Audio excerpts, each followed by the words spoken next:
buenas tardes a todos, ¿qué tal? ¿Cómo están? Padres y pedagogos se quejan, nos quejamos, de la excesiva importancia que están adquiriendo las pantallas, las redes sociales entre los adolescentes, quitándoles tiempo y sueño que podrían emplear perfectamente en sus estudios. Pero siempre hay excepciones. Nuestra invitada de hoy, la violoncelista mexicano-polaca Anna Komusinski, quien debuta aquí en Francia interpretando el primer concierto para violoncelo de Saint-Saëns, estoy seguro que no puede perder tiempo con pantallas.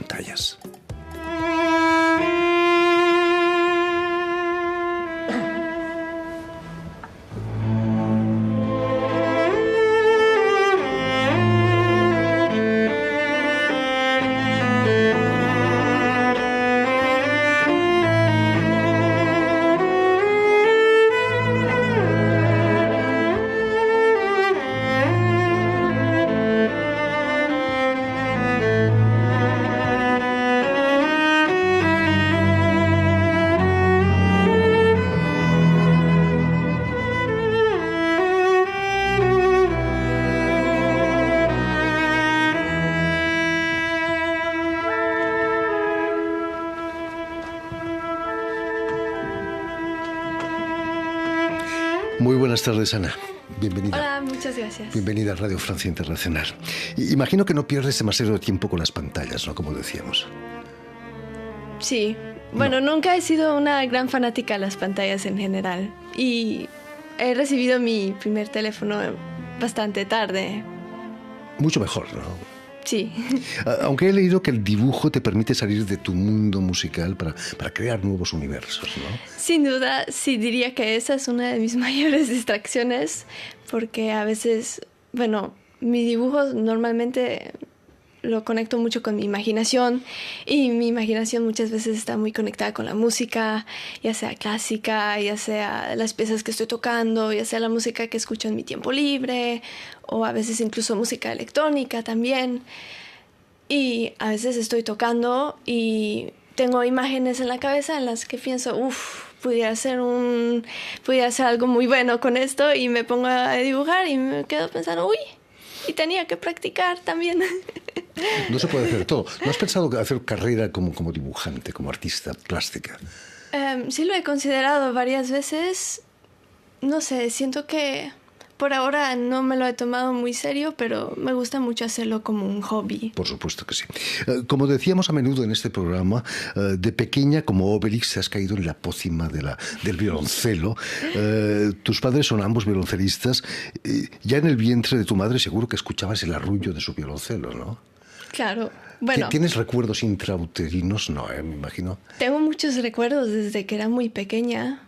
Desde que era tan pequeña, igual no, pero cuando era un poquito más grande, sí, claro que sí. Tengo muchos recuerdos de cuando apenas me podía levantar en dos pies y me la pasaba debajo de la silla escuchando a mi mamá tocar, o a veces me sentaba detrás. Normalmente los chelistas nos sentamos más adelante en la silla y yo me quedaba en la parte de atrás escuchando, o me trepaba a las clavijas del cello y las movía, las afinaba y las desafinaba, o iba y tocaba las cuerdas. Entonces eran mis primeros contactos con el instrumento. Era muy lúdico, ¿no? Jugabas casi con el instrumento. Sí, y también, bueno, mayoría del tiempo teníamos música de cello en el background y escuchaba a ella, entonces tenía el contacto de música constantemente. O mi papá también, que le gusta todavía mucho improvisar en su tiempo libre en la sala, y ahí escucho cómo improvisa. Muy importante eso, ¿eh? Precisamente has venido acompañada por tu madre, María de Alba. Buenas tardes, María. Hola, ¿qué tal, Jordi? Bienvenida. Buenas tardes, muchas gracias. A Radio Francia Internacional. Estando embarazada de Ana, imagino que no cesaste de tocar, ¿no? No, tanto Ana como mi otro hijo crecieron pues desde el vientre.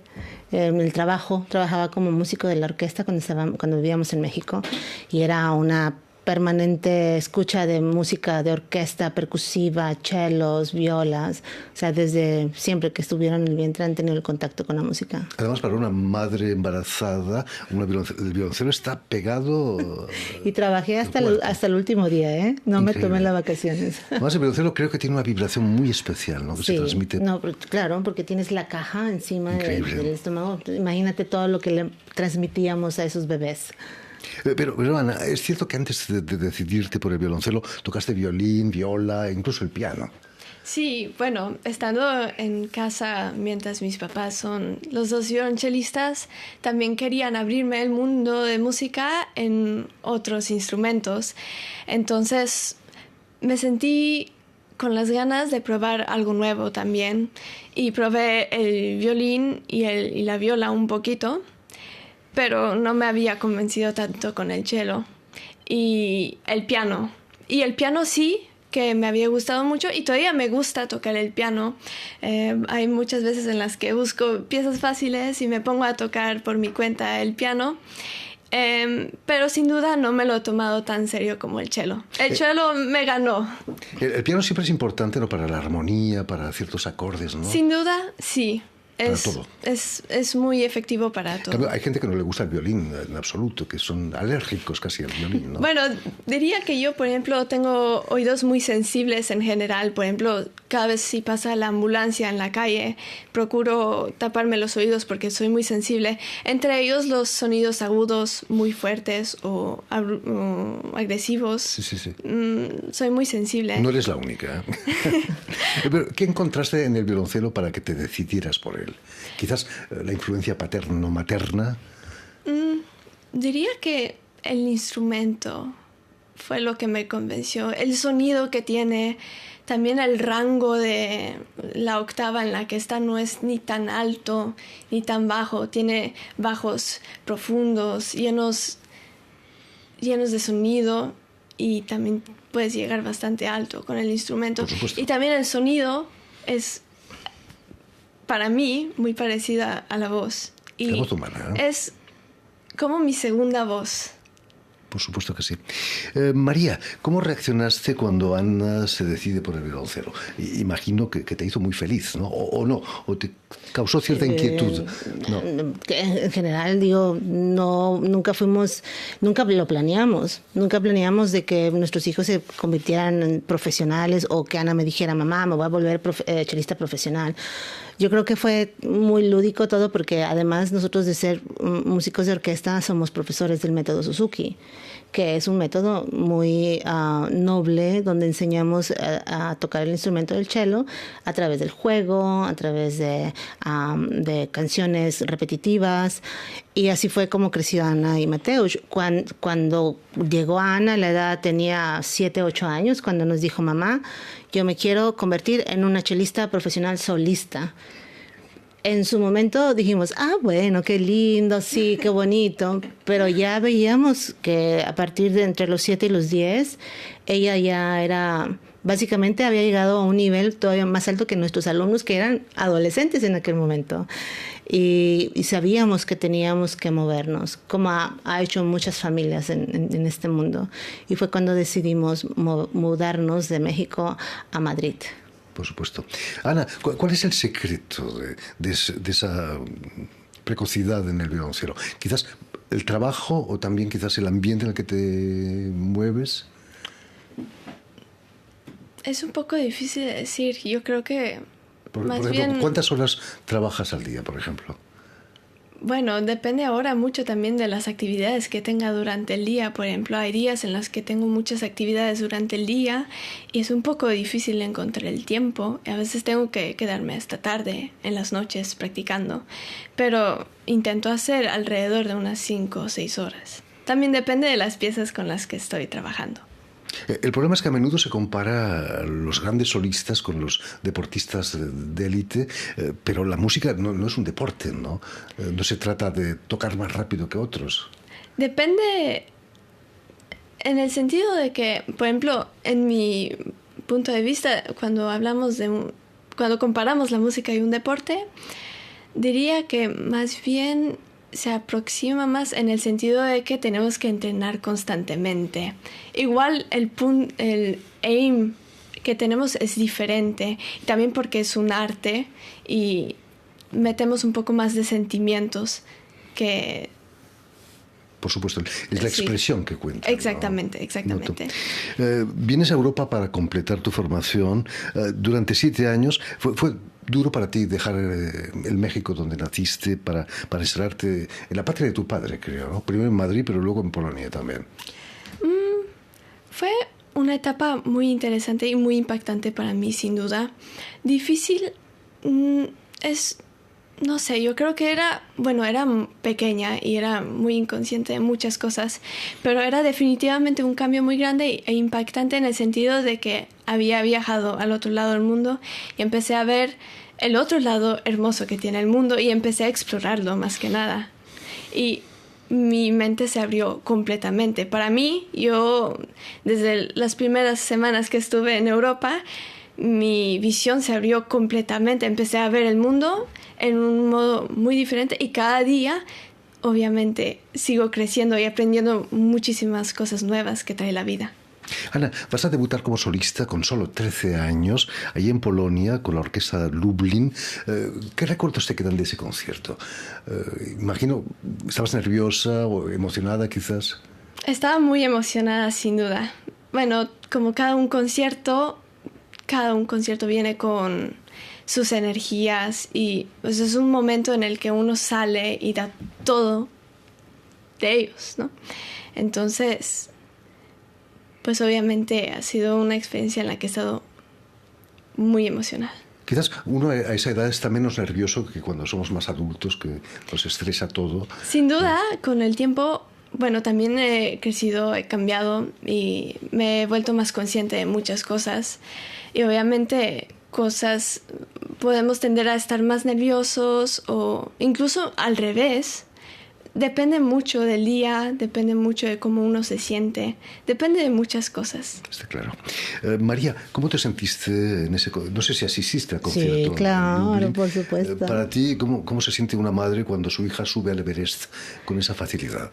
Fíjate que ese debut que tuvo Ana con la orquesta de Lublin, de Lubelska, Filarmónica Lubelska, fue muy interesante porque cuando ella bajó del primer ensayo general que tuvieron, bajó en lágrimas.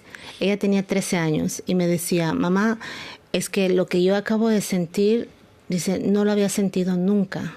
Y fue extraordinario, ella estaba tocando Elgar, cello concierto, fue extraordinario tocar con la orquesta.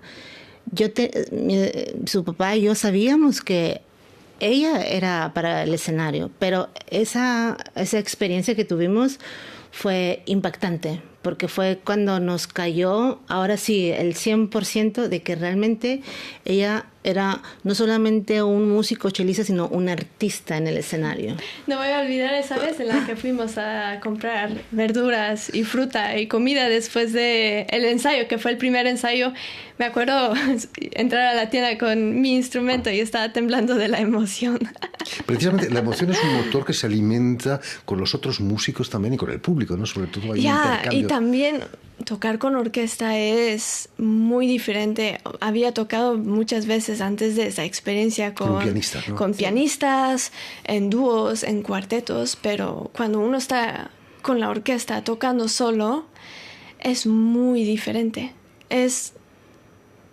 Se me figura mucho el mar. Es como surfear encima del mar.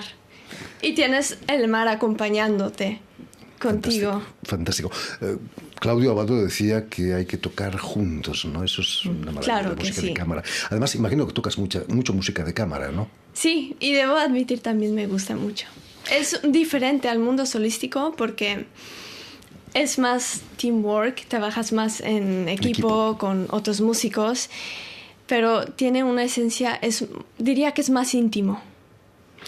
Volvamos al concierto de este domingo con la orquesta de Vannes en la Bretaña francesa. Vas a interpretar el concierto de Saint-Saëns y es tu debut en Francia, ¿no? ¿Qué relación tienes con Francia? ¿Relación? ¿Qué relación? ¿Cómo sientes Francia para tocar aquí?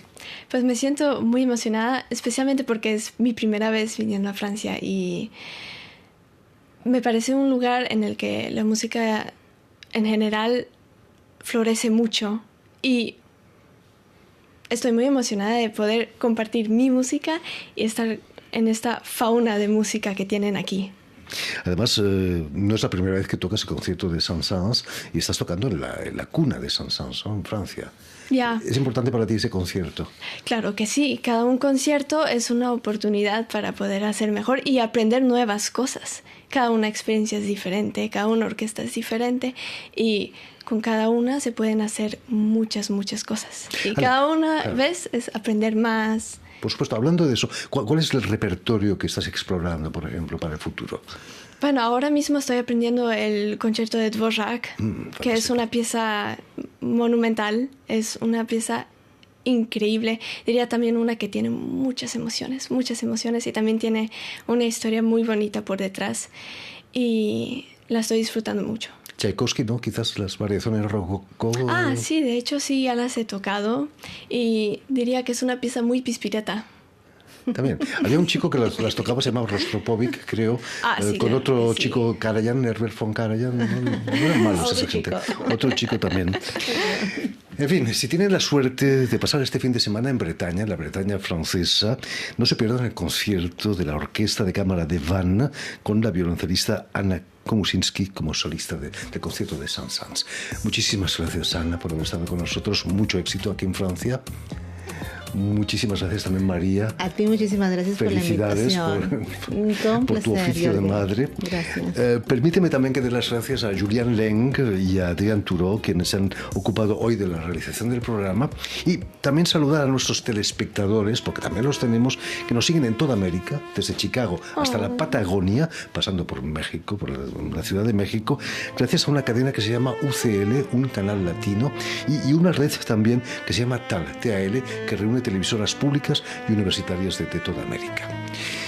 Y a ustedes, muchísimas gracias por su atención y les damos cita para una nueva edición de El Invitado de Radio Francia Internacional.